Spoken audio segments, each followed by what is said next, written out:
A couple of years ago, I attended a conference and a woman was explaining the theory of nonviolent communication to us. There's a book about it. This is a book, Marshall Rosenberg's Nonviolent Communication.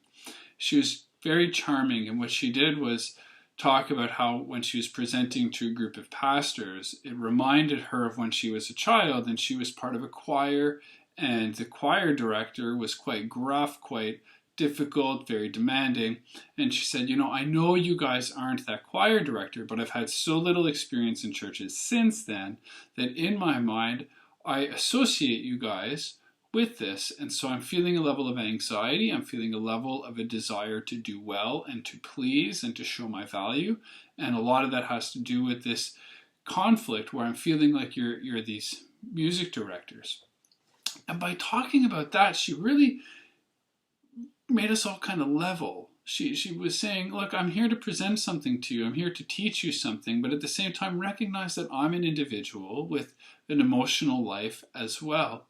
And that's part of what the whole theory, this nonviolent communication is about, has to do with recognizing that often when we're communicating with each other, we're actually dealing with emotional beings, not simply rational beings. And while we know that intellectually, it's hard sometimes to really play that out.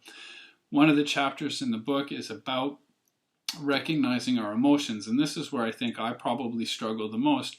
There's a response that happens in me, and that's an emotion, and how do I recognize or get better at recognizing and naming the emotions, and then I can move forward. So for instance, if I'm speaking to somebody and they're not listening to me, rather than say I feel unloved, which is me suggesting what I believe about them, right, that they are not loving me, instead, perhaps it's more clear to say I am feeling, what would it be? I'm feeling lonely, and I'm feeling misunderstood somehow.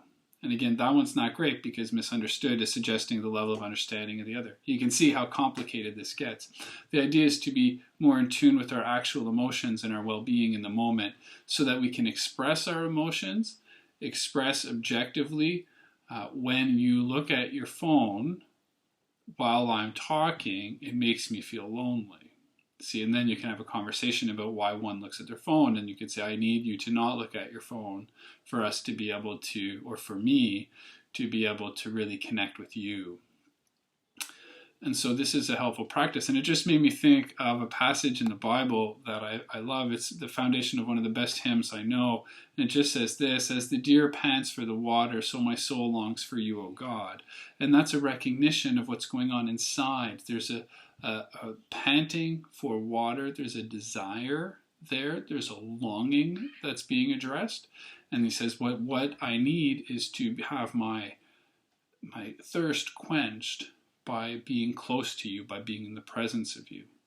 We've all got different longings and aspirations and whatnot, and it's helpful to be able to recognize them. And so for today, I simply propose to you that you try to take a moment at some point and recognize how you're feeling during an interaction. It can be a time of prayer, it can be during a Bible study, it can be in time of conversation, but really try to understand, really pinpoint the emotion you're feeling, and then think about what is it that's external to you that's making you feel that way, and what might help you to either feel that way again if it's a feeling like rejoicing, which is full of references in the Psalms of rejoicing, or is it something you need to avoid, like you're feeling sad or scared or anxious or frustrated? What is it that's creating that effect in you, and how might that be addressed well?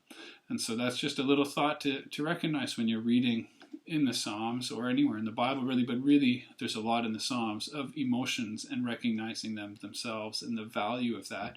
And of course, the ability to bring whatever the emotion is to God. If we're angry with God, if we feel hurt by God or whatever, we can always go to Him with that. And that's part of what the Psalms is teaching us as well.